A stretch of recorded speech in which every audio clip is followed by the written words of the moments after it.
被小丑抓住，绑在了火箭椅上。和他一起的还有小妹。小雪想要救他们，却被去而复返的小丑发现，他危险了。小雪被抓住了，还有一只小熊。还好小花被小幽灵救了下来。这时候小丑又出现了，小花赶紧逃命。兄弟们，你们是不是觉得这一切很熟悉？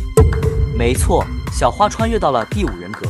在蛋仔里，如果你在凌晨进入公共频道，就有机会点进一张地图。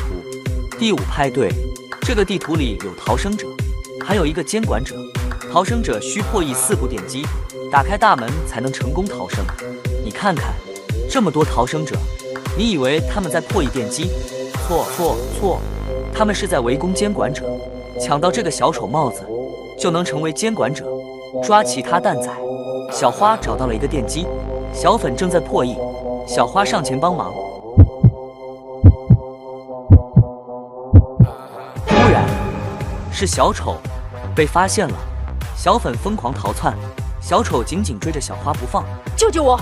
救救我！小花被抓住了，又一次坐上火箭椅。营救小花的蛋仔都被小丑赶跑了。小雪救了他们，没想到小妹却抢到了帽子，被寄生了，她变成了监管者。小花被击飞，还好小妹摆脱了控制，帽子又一次控制了小熊，真是太可怕了。